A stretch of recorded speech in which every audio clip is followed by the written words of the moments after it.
제가 고등학교 3학년인 1992년 가을에 사회를 떠들썩하게 했던 사건이 있었습니다. 사진을 하나 보시죠. 당시 다미선교회라고 그 교주가 이장님이었고 그를 따르는 사람들이 있었는데 그해 10월 28일 날 예수님이 재림한다며 자기들처럼 준비를 해야 된다라고 말했습니다. 그래서 그들은 그 전부터 회사를 그만두고 학교를 그만두고 교주와 같이 모여서 집단 생활을 하기도 했는데 결국은 이게 거의 사기에 가까웠습니다. 교주의 사기와 같은 그런 해프닝으로 끝나고 말았습니다. 말세의 징조를 우리가 조금만 잘 알아도 그런 사기꾼 교주를 따를 리가 없는데 그렇기 때문에 우리가 이 성경에 나온 말세의 징조를 잘 알고 분별하는 것이 중요하다라는 것을 생각해 볼 수가 있습니다. 여러분 그 마지막 때 말세 이런 말 참 많이 들어보셨을 텐데 오늘 우리가 읽은 이 요한계시록 6장 말씀을 중심으로 해서 이것이 계시록 6장에 나와 있는 6개의 인을 떼는 장면 우리가 살펴보았는데 이것이 어떤 의미가 있는지 그것을 생각해 보도록 하겠습니다. 보통 말세라고 하면은 예수님이 부활하셔서 승천하시고 난 이후부터 다시 오실 때까지 시기를 말세라고 합니다. 그러니까 역사적으로 보면은 벌써 한 2000년이 이 말세의 시간이었고 또 앞으로 예수님이 다시 오실 때 언제인지는 모르지만 그때까지도 역시 말세라고 우리가 알 수가 있습니다. 그런데 놀랍게 이 성경에서 말세의 징조에 대해서 말을 해주고 있는데 오늘 우리가 읽은 요한계시록 6장뿐만 아니라 이 마태복음 24장에 그 부분이 잘 나와 있습니다. 우리 지난주에 나온 이 계시록 5장을 보면은 계시록 5장에 두루마리를 갖고 계신 보좌에 계신 하나님이 있어요. 그런데 이 두루마리는 7개의 인으로 봉해졌다라고 말하고 있습니다. 그리고 이 인을 뗄 사람은 바로 유다 지파의 사자이신 다윗의 후손이신 어린 양 대신 예수님 한 분밖에 없다라고 말을 하고 있죠. 그리고 그 예수님께서 보좌에 계신 하나님으로부터 두루마리를 받습니다. 자, 그리고 6장에 와서 그 두루마리를 예수님께서 하나씩 떼시는데 6장에 오늘 우리가 읽었던 내용이 왜 말세의 징조가 되냐면 놀랍게도 마태복음 24장에 나와 있는 그 말세의 징조와 내용면에서 순서면에서 매우 흡사하기 때문에 그렇습니다. 이것은 뭐 저만 말하는 것이 아니라 이미 다른 목사님들과 성경을 연구한 사람들이 말하고 있는 내용이기도 한데 저도 그것에 동의를 합니다. 그래서 오늘 이 시간에 이 6개의 인을 예수님께서 하나씩 차례대로 떼시는데 그 인을 떼실 때마다 어떤 일이 생기는지 그리고 그것이 오늘날 우리에게 어떤 의미를 가지고 있는지 생각해 보도록 하겠습니다. 여러분 기대되시죠? 저는 제가 이번에 이 계시록 설교를 준비하면서 그동안 제가 성경을 너무 몰랐고 또 예전에 큐티책에서도 계시록 이 본문을 몇 번 묵상한 적이 있는데 이 계시록을 전체적으로 보지 못하고 그냥 부분적으로만 보니까 저희 이해가 참 부족했다는 생각이 많이 들었습니다. 근데 이번에 다시 계시록 말씀을 보면서 또 성경 여기저기를 보면서 또 다른 책들을 좀 참고하면서 계시록 말씀을 그래도 우리가 어느 정도 안전하게 해석을 할 수 있겠구나 생각을 해보게 되었습니다. 자, 먼저 예수님께서 첫째 인을 떼는 6장 1, 2절 말씀을 제가 한 번 더 읽도록 하겠습니다. 내가 보매 어린 양이 7인 중에 하나를 떼시는데 그때 내가 들으니 내 생물 중에 하나가 우레소리 같이 말하되 오라 하기로 이에 내가 보니 흰 말이 있는데 그 탄 자가 활을 가졌고 면류관을 받고 나아가서 이기고 또 이기려고 하더라. 이 7인을 해석하는 데 있어서 가장 첫 번째부터 난관에 부딪힙니다. 이 흰 말을 탄 사람은 과연 누구인가? 바로 이것입니다. 많은 사람들은 이 흰 말을 탄 이 존재가 예수님이라고 생각을 합니다. 그 이유는 계시록 19장을 보면은 재림하시는 예수님이 백마를 타고 오세요. 그리고 계시록 14장에 보면은 예수님이 금면류관을 썼다라고 말하고 있습니다. 그리고 우리가 알고 있는 것처럼 예수님은 십자가를 통해서 이기신 분이기 때문에 여기에 나와 있는 것과 잘 들어맞습니다. 그래서 이 첫 번째 인을 뗄 때 나온 흰 말을 탄 존재가 예수님이라고 생각하는데, 그러나 저는 개인적으로 이 해석을 받아들이기가 어렵습니다. 그리고 이 해석을 받아들이지 않는 사람들도 많이 있습니다. 몇 가지 이유가 있는데, 첫 번째 이유는 둘째 인을 뗄 때부터 나오는 내용들이 여러분 앞서 읽어보셔서 아시겠지만은 부정적이고 심판에 관한 내용이 나옵니다. 그렇기 때문에 이 첫 번째 말을 탄 자를 예수님이라고 해석할 때 그것과 맞지 않습니다. 또 하나의 이유는 인을 떼시는 분이 누구예요? 어린 양이신 예수님인데, 어린 양이신 예수님이 인을 떼고 그리고 나서 예수님이 흰 말을 타고 나타나요. 저는 이거는 조금 코미디와 같은 상황이라고 생각이 듭니다. 또 세 번째 이유는 뭐냐면은 생물 중에 하나가 오라라고 이야기를 하고 흰 말을 탄 자가 나오는데, 만약에 그분이 예수님이라고 하면은 예수님이 생물 중에 하나의 말을 듣게 된다라는 것입니다. 예수님은 하나님 외에 그 누구의 말도 듣지 않는 그분이 말씀을 하시고 명령하시는 분이지 누구의 말을 듣는 분이 아닙니다.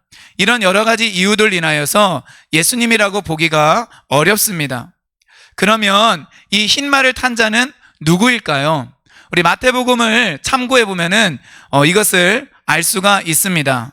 마태복음 24장 4절부터 5절 말씀을 우리 예배에 참석하신 이 예배위원들은 나눠드린 표를 보시면 되고, 우리 방송으로 보시는 분들은 요한계시록 계속 봐야 되니까 표시를 해놓으시고 마태복음 24장으로 가시면 좋을 것 같습니다. 계속 24장을 요한계시록과 비교해 가면서 볼 거거든요. 마태복음 24장 4절부터 5절 말씀입니다. 혹시나 궁금하신 분들이 있을지 모르겠어요. 왜 영상으로 안 보여주지? 좀 성경을 찾으셔야 돼요. 예, 성경을 찾으셔야 됩니다. 다른 것들은 제가 몇 개 준비를 했으니까 너무 서운하게 생각하지 마시고, 이 마태복음은 우리 성경책으로 직접 찾아서 보는 게 좋을 것 같아요. 우리 4절 5절 함께 읽겠습니다. 예수께서 대답하여 이르시되 너희가 사람의 미혹을 받지 않도록 주의하라. 많은 사람이 내 이름으로 와서 이르되 나는 그리스도라 하여 많은 사람을 미혹하리라. 이 말세의 징조의 첫 번째를 예수님께서는 미혹이라고 말씀하셨는데, 바로 이 미혹이 흰 말을 탄 자입니다.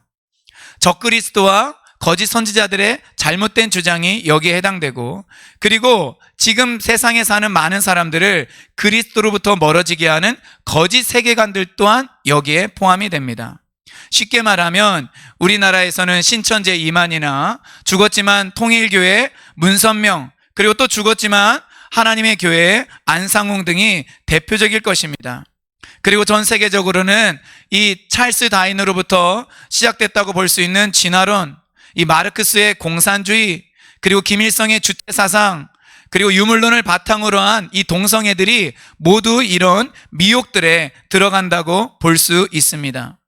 이러한 이 세계관, 이 미혹들이 흰 말을 탔다라는 것은 그리스도를 흉내냈다라고 볼 수가 있습니다. 미혹하기에 딱 좋죠. 우리 사진을 하나 보도록 하겠습니다. 제가 이 본문을 읽는데 제일 먼저 생각난 인간입니다. 예. 아마 저 산이 이제 백두산 어디쯤 같은데, 우리 잘 아는 것처럼 김정은입니다. 흰 말을 타요. 예, 지금 이게 뭐 중세 시대도 아니고 거의 코미디입니다. 근데 북한에서는 이런 것이 통한다라는 거예요. 근데 여러분, 이 흰 말이 가지고 있는 이 상징성처럼 이 마지막 때에 적그리스도, 거짓 선지자, 그리고 이런 속이는 세계관들은 흰 말을 타는 것과 같은 것처럼 권위를 가지고, 그리고 순결한 것처럼 위장하여서 나타난다라는 것입니다.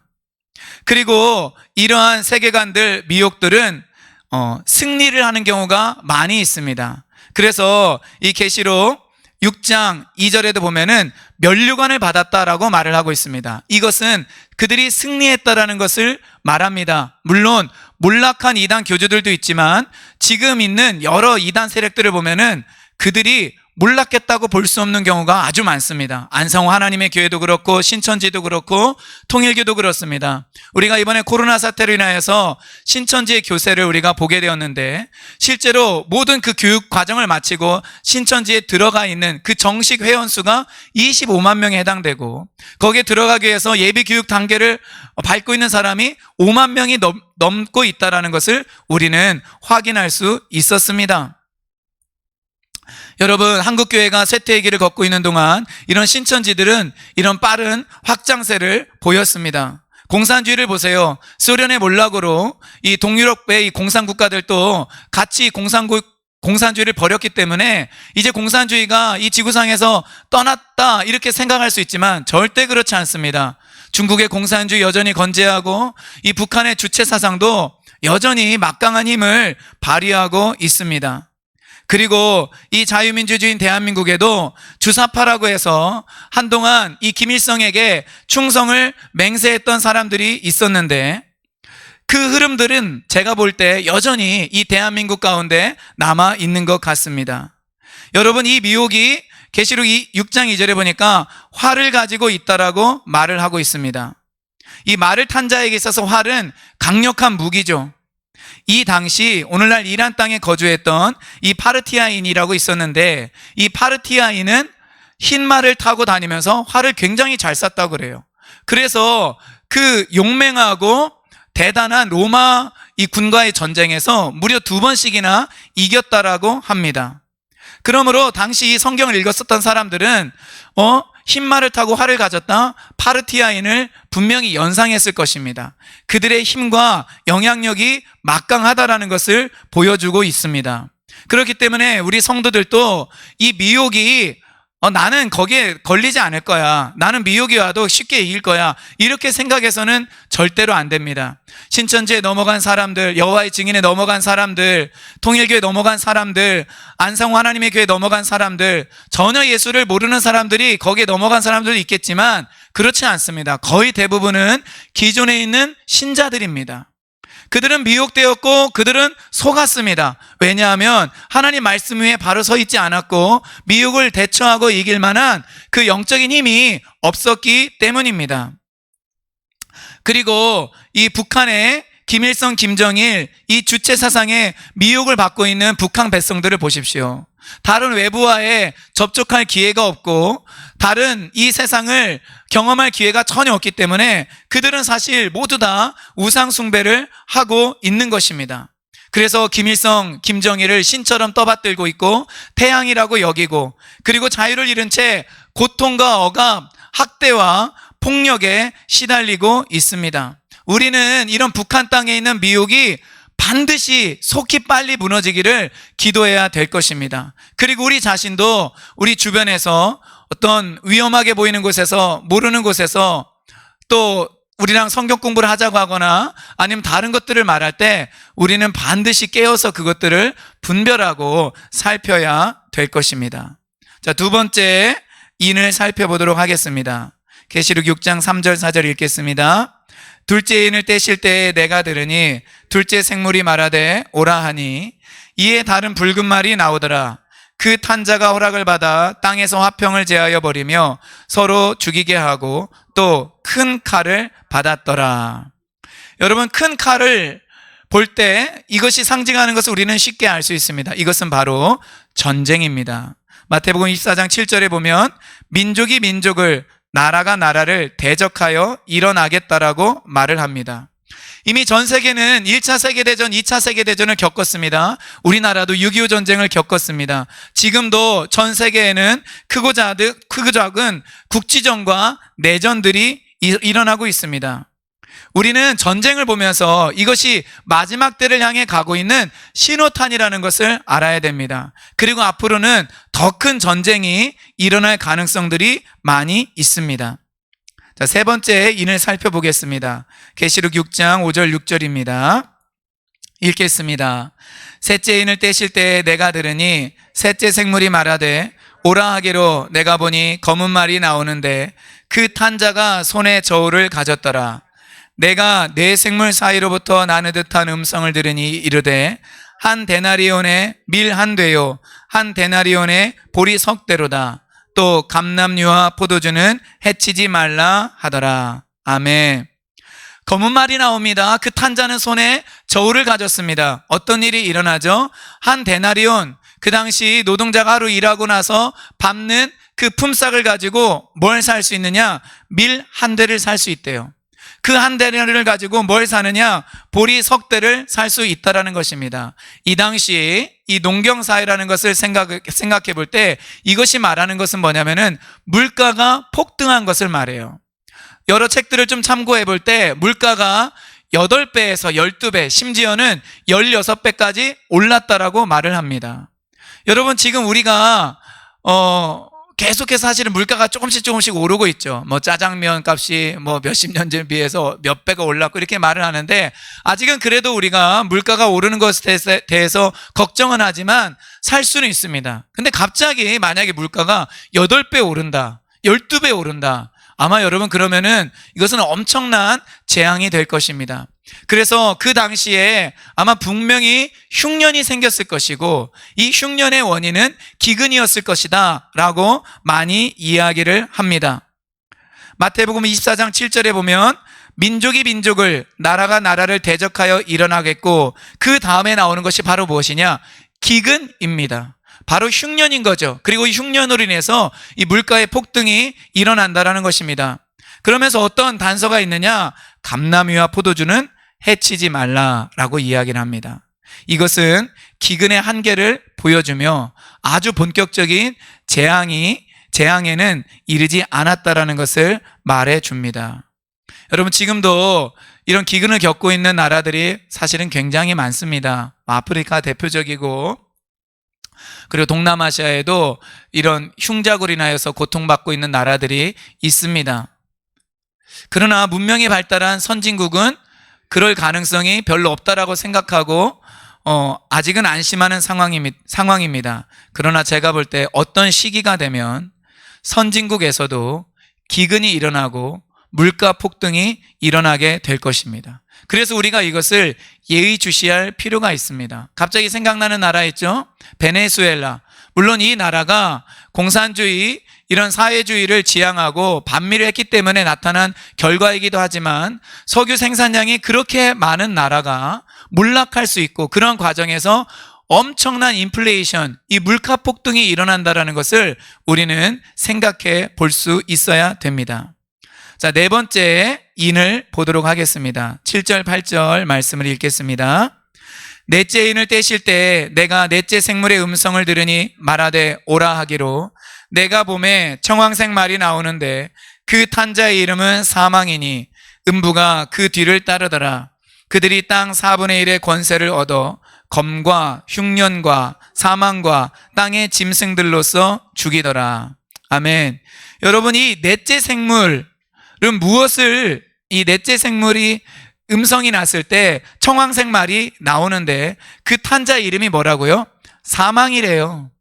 그래서 땅 4분의 1에 대한 권세를 받아서 검과 흉년과 사망과 땅의 짐승들로서 죽인다라는 것입니다. 이것은 엄청난 파괴력의 죽음을 말합니다. 그리고 여기에서 사용된 수단인 검은 전쟁이고 흉년은 기근이며, 그리고 땅의 짐승들이 나옵니다.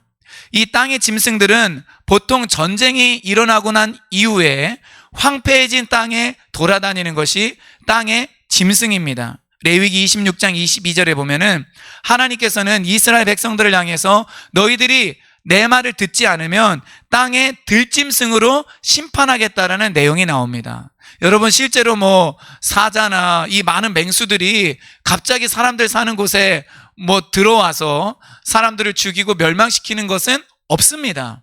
그러므로 이 땅의 들짐승이라는 것은 제가 볼 때 상징적인 의미가 있는 거예요. 앞서 말씀드린 것처럼 전쟁 이후에 일어날 그 상황에 대해서 말을 해주고 있다라고 볼 수 있습니다.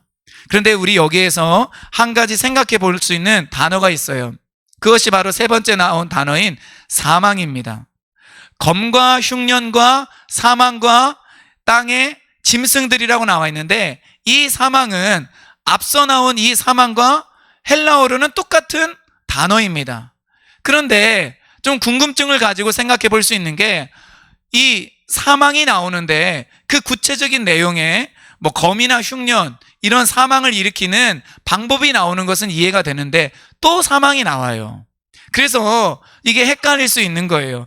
그런데 성경을 좀 찾아보면은 여기에 대한 어떤 단서들을 우리가 해석의 단서들을 발견할 수가 있습니다. 먼저 이 계시록 6장 8절 말씀은 일종의 구약 성경에 나와 있는 이 말씀을 배경으로 하였다라고 볼 수 있습니다. 에스겔 14장 21절 말씀인데, 자, 드디어 준비한 말씀 보여드리도록 하겠습니다. 자, 우리 방송팀, 그 온 버튼 누르는 거 기억나요? 그거 말고, 자, 이 부분 편집 들어가야 되나? 제가 읽어드리도록 하겠습니다.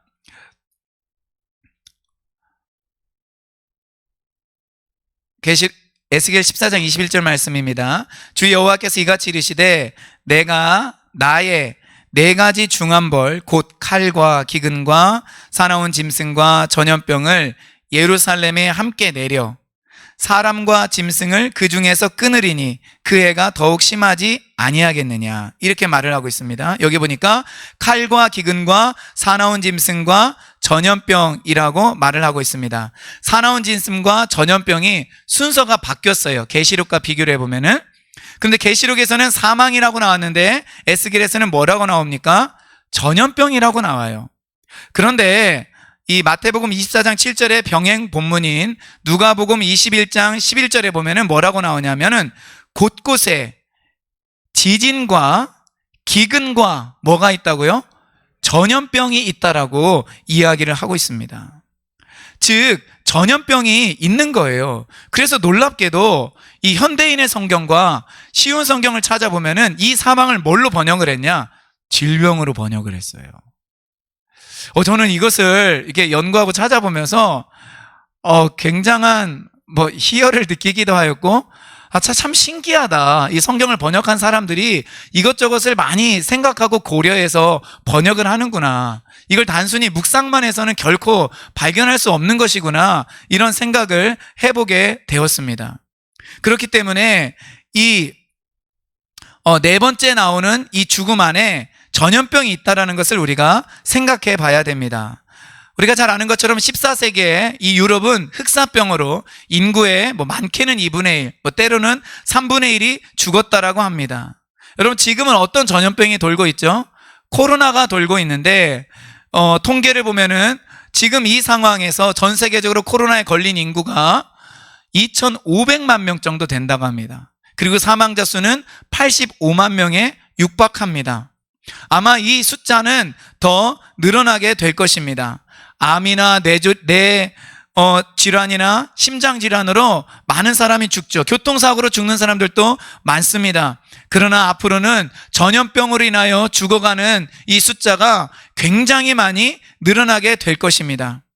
의학이 발달하여도 성경에 예언된 이런 전염병을 막지 못하는 일이 생기게 될 것입니다. 그러므로 우리는 이 코로나를 보면서 깨달아야 됩니다. 지금 말세의 징조가 나타나고 있구나. 이 코로나가 그것을 분명히 보여주고 있구나 알아야 될 것입니다. 그런데 마태복음을 보면은 여기까지 예수님께서 말세의 징조를 이야기하신 다음에 8절에서 뭐라고 말씀하시느냐면은 이 모든 것들은 재난의 시작이라고 말을 합니다. 여러분, 이 재난을 헬라어로 찾아보면 재밌는 거는 이 데살로니가서의 이 재난이 해산의 고통으로 번역되어 있다는 거예요. 자녀를 낳기 위해서는 진통을 하지 않습니까? 바로 이 진통의 고통이 재난이라는 거예요. 다른 말로 하면 재난의 시작이라는 것은 해산을 위한 그 진통, 고통의 시작이라는 것입니다. 즉 말세에 일어나는 아주 보편적인 일이라는 것입니다. 해산의 진통이 시작된 다음에 바로 자녀를 낳나요? 그렇지 않습니다. 시간이 어느 정도 지난 다음에 진통을 더 겪고 나서 자녀를 낳게 됩니다. 그렇기 때문에 앞서 말씀드린 이 네 가지 일들이 일어났다고 해서 말세야, 예수님 금방 오시려나 봐, 이렇게 판단을 해서는 안 된다는 거예요. 자, 그러면 어떤 일들이 더 일어나야 될까요? 우리 다섯째 인을 살펴보도록 하겠습니다. 계시록 6장 9절부터 11절 말씀 함께 읽어요. 다섯째 인을 떼실 때에 내가 보니 하나님의 말씀과 그들이 가진 증거로 말미암아 죽임을 당한 영혼들이 제단 아래에 있어 큰 소리로 불러 이르되 거룩하고 참되신 대주제여 땅에 거하는 자들을 심판하여 우리 피를 갚아주지 아니하시기를 어느 때까지 하시려 하나이까 하니 각각 그들에게 흰 두루마기를 주시며 이르시되 아직 잠시 동안 쉬되 그들의 동무종들과 형제들도 자기처럼 죽임을 당하여 그 수가 차기까지 하라 하시더라. 아멘. 여러분, 간단히 말하면 박해입니다. 그리고 순교입니다. 마태복음에서는 29장 9절에 이렇게 말합니다. 그때 사람들이 너희를 환난에 넘겨주겠으며 너희를 죽이리니 너희가 내 이름 때문에 모든 민족에게 미움을 받으리라. 박해와 순교는 초대교회 때부터 있었습니다. 그리고 지금도 일어나고 있습니다. 특히 동성애와 이슬람의 확산으로 인하여서 전 세계적으로 기독교는 설 자리를 점점 잃어가고 있습니다. 여러분, 트럼프가 가끔 이 종교의 자유를 침해해서는 안 된다고 말을 해요. 여러분, 이거 우리가 이해할 필요가 있습니다. 미국은 우리가 보통 기독교 나라라고 말하는데 트럼프가 종교의 자유를 침해해서는 안 된다고 말하면은 그럼 기독교 외에 다른 종교들을 침해하거나 그 종교의 자유를 위협해서는 안 되겠다 이렇게 생각할지 모르지만 그 반대입니다. 오히려 동성애와 그 이슬람의 확산으로 인하여서 동성애를 반대하고 이슬람을 반대하는 그 기독교가 위협을 받고 있다라고 말을 하는 거예요. 그래서 이 성경의 내용, 이 성경의 교리를 그대로 말할 자유를 주어야 된다라고 말하고 있는 것입니다. 여러분, 정말 우리는 놀라운 시대에 살고 있는데 우리나라도 예외는 아니죠. 포괄적 차별금지법이 제정이 되면은 박해를 받는 곳은 어디냐? 교회예요. 목회자들이에요. 성도들입니다. 신자들입니다. 북한의 주체사상과 김일성, 김정일 우상화로 인하여서 박해와 순교를 이미 북한에 있는 그 주민들은 경험을 하였고 그리고 지금도 경험을 하고 있습니다. 현재 코로나로 인해 한국 교회는 많은 비난에 직면해 있습니다. 물론 교회의 실수와 허물도 있습니다. 그러나 앞으로 교회는 여러 가지 면에서 책 잡히게 될 것이고 움츠려들 수밖에 없는 상황에 직면하게 될 것입니다.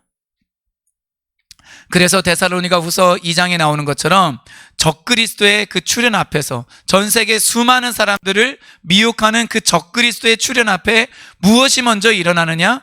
배도가 먼저 일어난다고 했는데 아마 우리나라에도 그런 일들이 훨씬 더 많이 일어나게 될 것입니다. 우리는 대한민국에서조차 이 본격적인 박해와 순교가 일어날 수 있다는 것을 알아야 됩니다. 무엇 때문에 그러느냐? 계시록 6장 9절에 나와 있는 것처럼 하나님의 말씀 때문에 그리고 우리가 하는 예수 그리스도에 대한 증언 때문에 그러한 박해와 순교가 일어난다는 것입니다. 하나님께서는 그 영혼들이 제단 아래에 있어 라고 말을 해주고 있습니다. 이 표현이 보여주고 있는 것이 무엇이냐면은 그들의 순교가 온전한 제물로 하나님 앞에 드려졌다라는 거예요. 제단은 뭐예요? 태워버려서 완전히 드리는 거잖아요. 그들의 그 죽음이 순교가 하나님이 받으시는 것이 예수님이 받으시는 것이 되었다라는 것입니다. 예배를 준비하기 위해서 여기에 온 이 자리에 참석한 이 소수의 예배위원들, 비대면 예배를 준비하는 여기 계시는 분들 중에 가장 어린 나이가 적은 사람이 초등학교 6학년이에요. 듣기에 굉장히 불편하고 끔찍할 수 있지만 당신도 죽을 준비를 하면서 예수를 믿어야 된다라는 이 엄연한 사실을 직면해야 돼요. 내가 예수님의 말씀을 증거하다가 죽을 수도 있구나. 내가 하나님의 말씀을 지키려고 하다가 순교할 수도 있구나. 이것은 나이를 구분하지 않습니다. 그렇기 때문에 주님 앞에서 더욱더 진지해지시고 좀 주님을 향한 그 분명한 믿음에 대한 결단을 가질 수 있기를 바라요.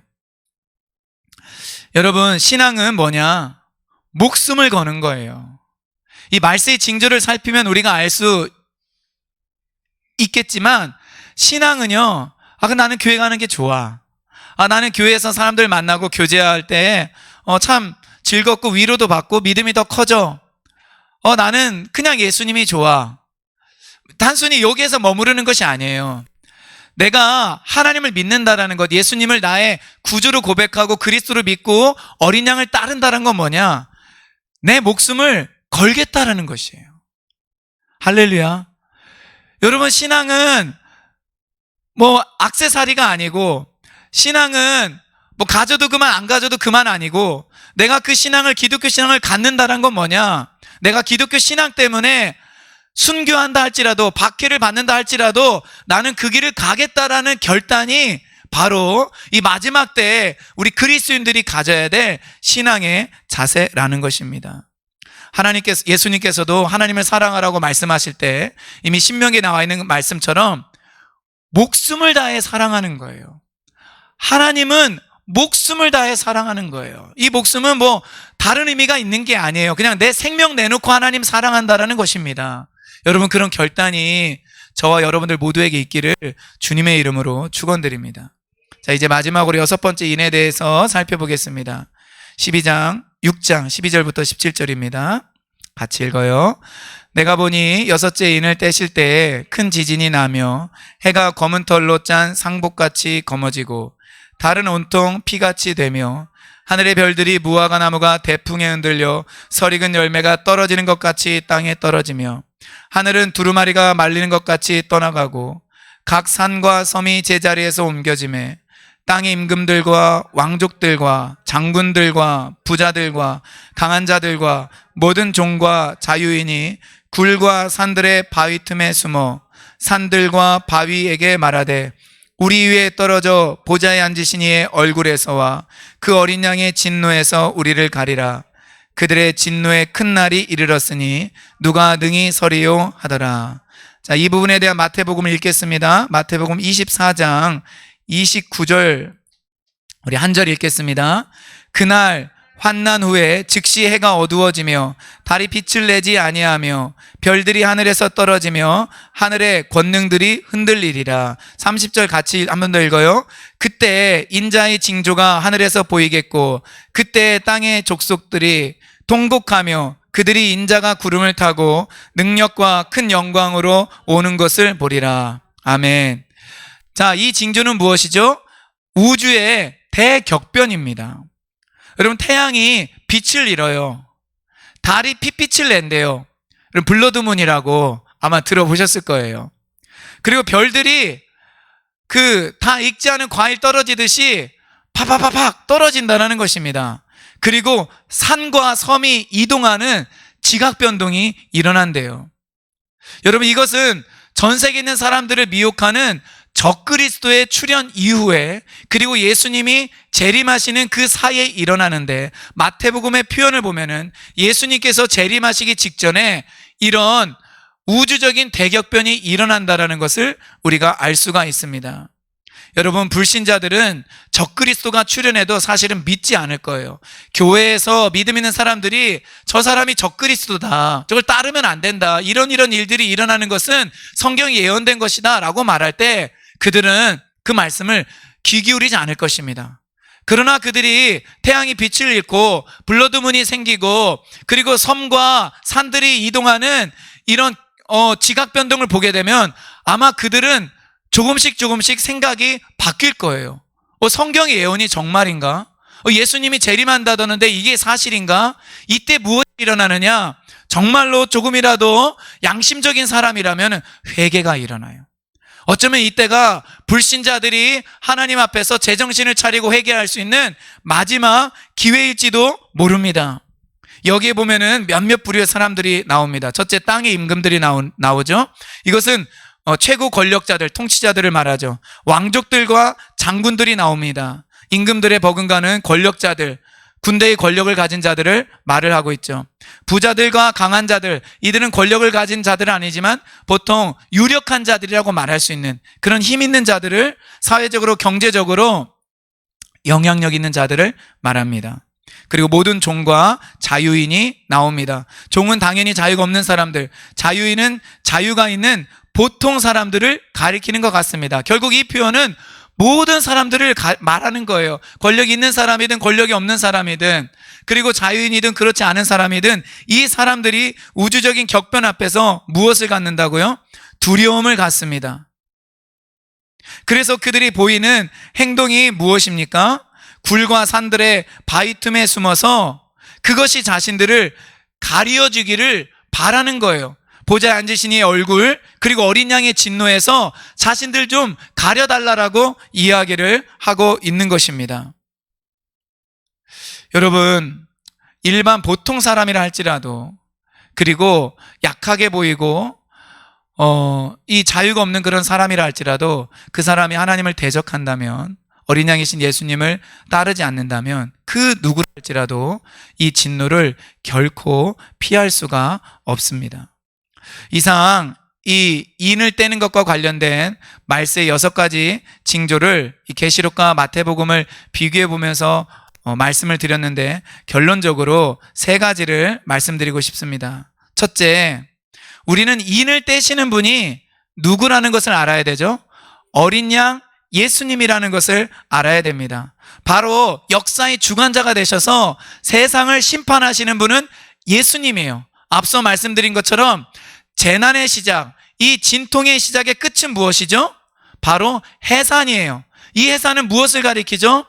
예수님의 재림과 완전한 하나님 나라가 이 땅 가운데 임하는 것을 가리키는 것입니다. 하나님의 나라가 예수님의 재림을 통하여 이 땅에 완전하게 펼쳐지는 것이 바로 그 해산인데, 해산 직전에 있는 그 진통과 고통들이 바로 말세에 나타나는 징조라는 것입니다. 그러므로 우리는 이런 말세 여러 가지 현상들을 두려워해서는 안 됩니다. 우리는 이것을 알아야 돼요. 여러분 기억하세요. 절대로 두려워하지 마세요. 우리가 때로 손해를 보고 육신적인 고통을 받는다 할지라도 이것을 두려워하면 안 되고, 이것이 하나님 나라가 우리가 그토록 바라던 그 천국이 오기 위해서 거쳐야 되는 과정이라는 것을 믿고, 이 어린 양 대신 예수 그리스도께서 그 모든 상황을 주관한다라는 것을 정말 신뢰하시기를 주님의 이름으로 축원드립니다. 우리 옆에 계신 분들에게 한번 얼굴 보면서 그렇게 말해주세요. 예수님을 신뢰하고 담대하십시오. 예수님을 신뢰하고 담대하십시오. 아멘. 두 번째는 우리가 복음 전파와 선교에 힘써야 된다는 것입니다. 마태복음 24장 14절에 이 천국 복음이 모든 민족에게 증언되기 위하여 온 세상에 전파되리니 그제야 끝이 오리라 말씀하고 있습니다. 여러분, 여기에 나와 있는 이 모든 민족에게 증언하기 위하여, 이 증언과 계시록 6장 9절에 나와 있는 그 하나님의 말씀, 예수의 그 말씀을 증언한 그 증언과 같은 헬라어 단어예요. 하나는 명사고 하나는 동사, 이 차이밖에 없어요. 그러니까 결국 우리가 해야 될 일이 무엇이냐? 예수님의 말씀을 증언하는 것입니다. 우리의 신앙을 우리가 견지하고 믿음을 분명히 해야 되는 것뿐만 아니라, 우리는 반드시 복음을 우리 주변에 있는 사람들, 그리고 온 열방을 향하여 전해야 될 것입니다. 여러분, 이것은 우리의 생명과 삶을 주님께 위탁한다라는 거예요. 복음 전파는 다른 게 아니에요. 이 계시록 말씀까지 읽어보면은 복음 전파는 사람들을 교회에 더 데려오고, 그리고 그 사람들이 예수님 믿게 하는 이 의미도 담겨 있지만, 복음 전파를 나와 관련지어서 설명한다면은 이것은 내 생명을 주님께 위탁한다라는 거예요. 이것은 내가 하나님께 죽음을 두려워하지 않고 순종하며 사는 것과 마찬가지입니다. 여러분, 우리는 이 신앙으로 더 나아가야 될 것입니다.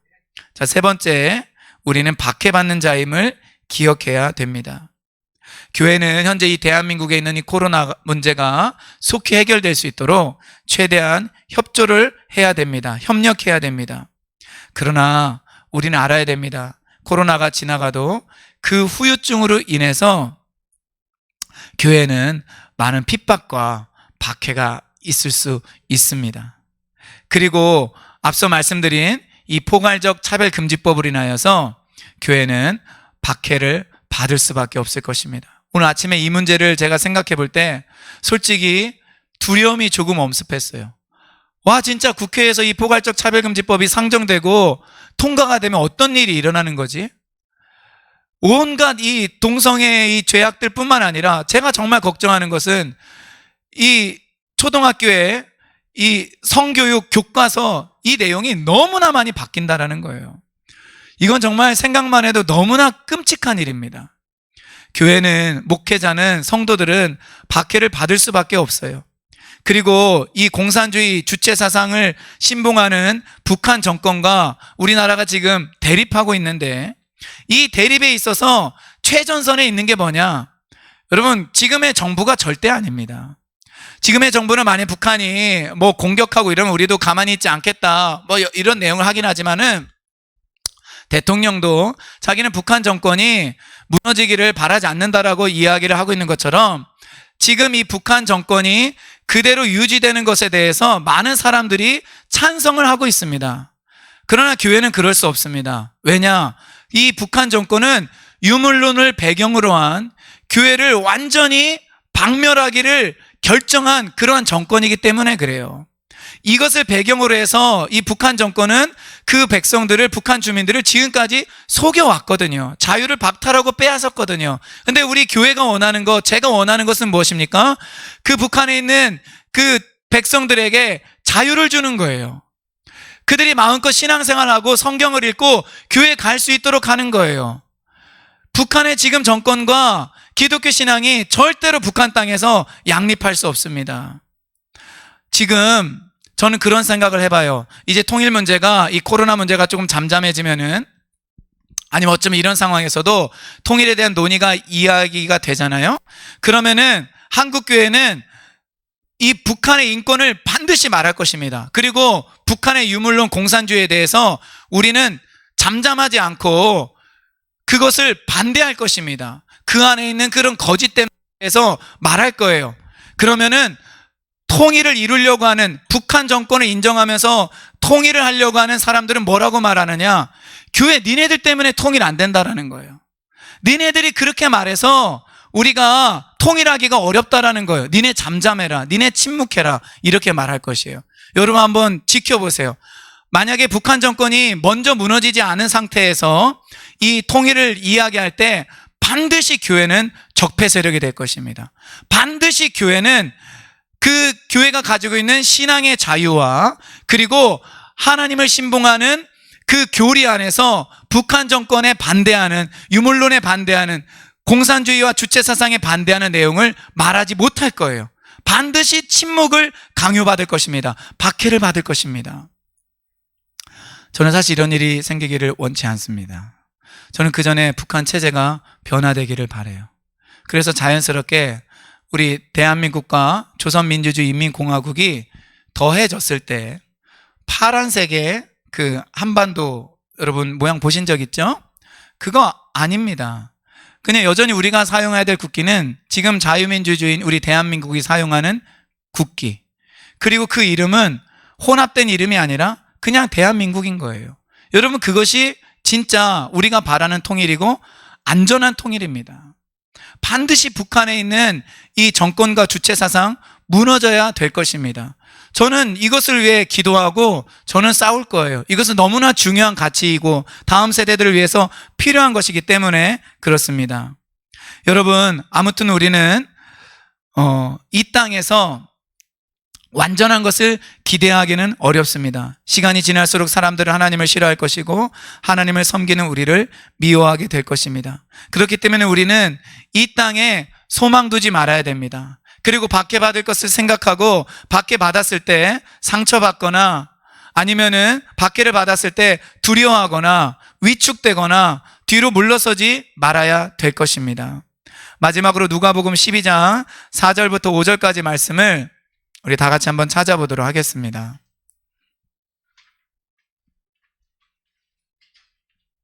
누가복음 12장 4절부터 5절 말씀입니다.